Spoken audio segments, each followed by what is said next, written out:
يعطيكم ألف عافية. وصفتي لليوم إن شاء الله رح تكون من الوصفات اللي من زمان حابة إني أصور لكم إياها. اليوم رح نعمل مع بعض أطيب وألذ لبن مدحبرة. بتمنى إنه الوصفة تعجبكم، تابعوها وتعالوا نشوف طريقة العمل. بالنسبة للحليب هون أكيد الكمية تقديرية، أنا هون استخدمت 20 كيلو من حليب الغنم. إذا حبيتوا تخلطوا بين حليب الغنم وحليب الماعز أكيد ممكن، بس أهم خطوة عنا هون لازم تصفوا الحليب. أنا هون صفيته على قطعة قماش من طبقتين حتى أتأكد عندي إنه الحليب نظيف تماما. طبعا هون حطيته على الغاز، رح أتركه يغلى. في ناس بتحب تسخن الحليب، أنا هون بحب أغليه، والأفضل إنكم تغلوه. طبعا لازم هون تستمروا في التحريك حتى ما يلزق معكم الحليب. أول ما يغلى عندي هون الحليب رح أطفيه ورح أتركه حتى يبرد. لما برد عندي طبعا هون تشكلت طبقة من القشطة، هاي الطبقة أنا رح أشيلها. في ناس بتحب تخليها، أكيد برجع لكم. طبعا هون أنا رح أترك الحليب حتى يبرد، توصل عنا تقريبا درجة حرارة الحليب بين 45 وال50. الاختبار البسيط اللي ممكن تعملوه، بتحطوا طرف الإيد في الحليب، إذا تحملت إيدكم درجة حرارة الحليب لمدة 10 ثواني بيكون هيك عندي صار جاهز. طبعا هون أنا رح أنزل الروبة. الروبة هي عبارة عن اللبن، تقريبا كل كيلو من الحليب بنحط له معلقة كبيرة من اللبن. أنا هون رجعت حطيت من الحليب فوق اللبن حتى تكون عندي درجة حرارة الروبة مناسبة للحليب. حركته كثير منيح، نزلت اللبن على دفعات بهاي الطريقة. بعديها رح أغطي الطنجرة كثير منيح. تركت الطنجرة هون مغطية تقريبا 8 ساعات. أنا هون طبعا حطيتها بالبوكجة، ممكن تلفوا الطنجرة بإحرام يكون معكم سميك. تقريبا حتى يتحول عنا للبن بياخد من 8 ساعات ل6 ساعات، حسب انتو كيف درجة حرارة البيت عندكم. هيك عندي أول ما كشفت عليه بتحسوه مثل القطع، يعني مثل الجبنة. طبعا هيك عندي لسه الحليب ساخن. إذا حبيتوا إنكم تستخدموه للأكل بتشيلوا كمية من اللبن وبتحطوها بالثلاجة، لازم يبرد عنكم بعديها بتقدموه. طبعا ما شاء الله طعمه جدا شهي.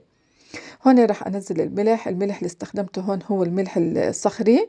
طبعا بنحط الملح على مراحل حسب الذوق. أنا هون حطيت تقريبا 4 ملاعق كبار. بحركه كثير منيح. ونفس الشي هون طبعا بالنسبة للطنجرة الكبيرة عملت نفس الخطوات، شلت شوي من اللبن، بعديها نزلت الملح وحركته كثير منيح. طبعا هون أنا راح أستخدم كيس اللبنة. كيس اللبنة طبعا قطعة القماش اشتريتها من محل الأقمشة وفصلتها عند الخياط. في أكياس لبنة بتكون جاهزة، انتو حسب الحجم اللي بدكم إياه. هون راح نستخدم مصفاي، وتحت المصفاي راح تكون صينية كبيرة. هون نزلت اللبن، طبعا نزلته شوي شوي. شوفوا ما شاء الله قوام اللبن. هون رح أسكر الكيس كثير منيح، ورح أترك اللبن تقريبا يوم كامل، وبعديها بكشف عليه. طبعا هون حاولوا تشدوها شوي. هذا طبعا المصل اللي بنزل عنا من اللبن. رح أورجيكم عندي هون ثاني يوم. في البداية هون رح أورجيكم قوام اللبنة، طبعا بتكون عندي لسه طرية. رح أرجع هون أحط كمية من الملح، وبرجع بعجنها كثير منيح. طبعا لازم تنزلوا الأطراف لجوا. بتكون عندكم هون الأطراف شوي جامدة، بس بالنص بتكون عندكم لسه رخوة. برجع بسكرها وبتركها كمان يوم كامل. رح أحكي ملاحظة مهمة بالنسبة للثقل، بتحطوه ثالث يوم، ما بتحطوه في البداية حتى ما تنزل الزبدة مع المصل. طبعا عند اليوم الرابع لفيت اللبنة بقطعة قماش وتركتها يوم كامل، واليوم الخامس طبعا هيك عندي اللبنة صارت جاهزة. ما شاء الله طعمها جدا شهي. شغلة كثير مهمة، الملح بتحطوه على مراحل، ولازم تكون عنا ملحته شوي ظاهرة، لأنه الملح يعتبر مادة حافظة للبنة. هلا هون طريقة الاحتفاظ، طبعا في قسم هون رح أعمله على شكل لبنة مدحبرة.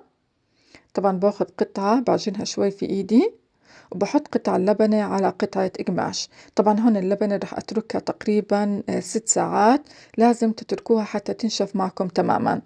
في أنواع من اللبنة ما بتكون ناشفة منيحة من المي، فبتتركوها يوم كامل. طبعا من أسباب تشقق اللبنة ما بتكون ناشفة معكم منيح.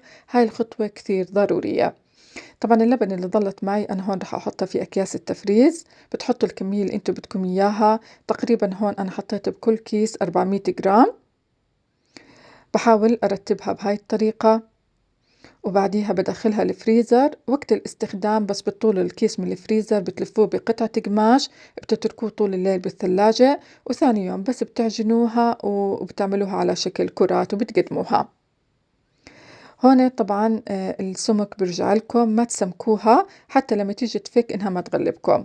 بالنسبة للمرطبان هون رح استخدم أنا هذا المرطبان، أهم شي لازم يكون معكم نظيف. وراح أنزل هون كرات اللبنة.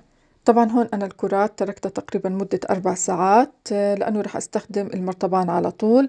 في حال بدكم تحتفظوا في اللبنة بالمرطبانات لازم تجف معكم كثير منيح. اتركوا اللبنة بعد ما تشكلوها على شكل كرات يوم كامل حتى تتأكدوا إنه ما فيها أي إشي من المي. بهاي الطريقة ما بتتشقق معكم اللبنة وما بتفور معكم. هون بالنسبة للزيت طبعا رح أحط كمية من الزيت النباتي، تقريبا 3/4 المرطبان. الزيت النباتي بيحافظ على اللبنة، ما بتغير طعمها. الوجه هون رح أسكره بزيت الزيتون. طبعا زمان كانوا أهالينا يحطوا كل كمية زيت زيتون، بس الأفضل الأيام هاي تحطوا 3/4 الكمية من الزيت النباتي، وتسكروا الوجه بكمية من زيت الزيتون. بهاي الطريقة ما بتغير معكم طعم اللبنة. وهاي وصفتنا لليوم، بتمنى إنها عجبتكم. إذا عجبتكم ما تنسوا دعم الفيديو والاشتراك بقناتي، ويعطيكم ألف عافية. معكم علا طشمان من قناة أطيب الوصفات يمي.